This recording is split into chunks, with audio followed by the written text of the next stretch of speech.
Well, here we are today in Serbia, in Belgrade. Now, a lot of people might think, Serbia, where is Serbia? Well, Serbia is just south of Hungary. It's a very ancient nation, and it's a nation that's suffered much over the centuries, especially from Islamic aggression. Many people in the West have no real idea of Serbia. They hear something about the war that happened several years ago and NATO bombed Serbia, but they don't really know what it was all about. Well, anybody who lives in a Catholic country, and Ireland especially, every day at 1 o'clock we sound the Angelus bell.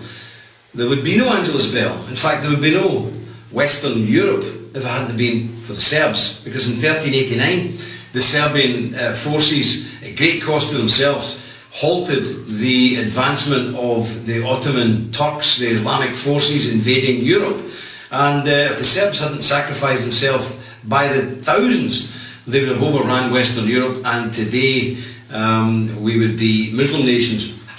I know we're almost Muslim nations right now with the immigration problem, but we would have had the last 600 years a very different history.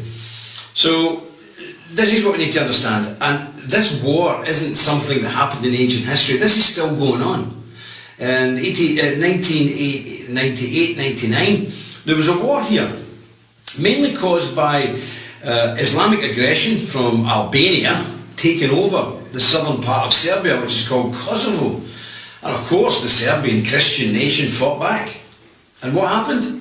Tony Blair and Bill Clinton then launched the full power of NATO against this small country, a country of 10 million people, a country that's just emerged from Soviet rule, from the oppression of the Marxists, and all of a sudden NATO's dropping bombs on a modern Christian city. And I've seen it. To this day the damage is still immense. Huge skyscrapers blown to pieces, like something you would see in Baghdad. And this happened. And this was done in our name, Western name. I am absolutely ashamed, horrified, that this solid, ancient Christian nation that saved our skin, that saved the whole of the West from becoming Islamic, overrun by Islamic forces, who paid such a heavy price, and then when they dare fight back against a Muslim invasion, we unleash the powers of the Western war machine against them. And now the south of the country has been overrun.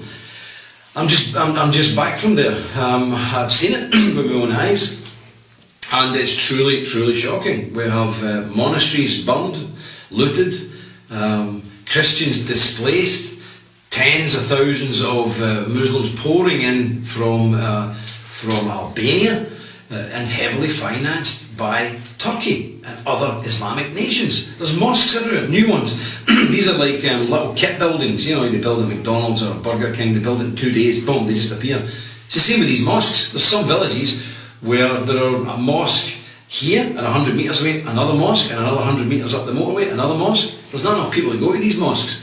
These are territorial markers to say, we have now took your Christian land and we're here for good. And why are they here for good? Because the West, America and the United Kingdom in particular, have got military power to make sure that the Muslims keep control of these Christian lands. This is shocking. This is desperately, desperately shocking. And the people in the West really need to make representation to their elected people and tell them that we do not support this. The normal people do not support this. Up until recently we didn't even know anything about Serbia. Now we do. And when we can stand back and watch a Christian nation face such bullying tactics, such aggression from Islamists, backed up by NATO, backed up by America, and backed up by Britain, this is unacceptable. This is unacceptable, and Christians really need to speak out. And I would urge anybody watching this to Google, have a look on YouTube, Serbian Kosovo War, have a look what was done, have a look at the burned monasteries, have a look at the Christians butchered, massacred, murdered. Of course, the BBC and CNN tell us it's all the Serbs are the bad guys. Well, we're used to that. I'm sure you're intelligent enough to look at these videos, to look at these films and understand. How would you feel if the southern part of your country was overrun by invading Muslims and NATO starts bombing you if you dare fight back? So please look at this situation, look at Serbia, look at Kosovo, and do your level best to help these people, because they really need it. Thank you, God bless you.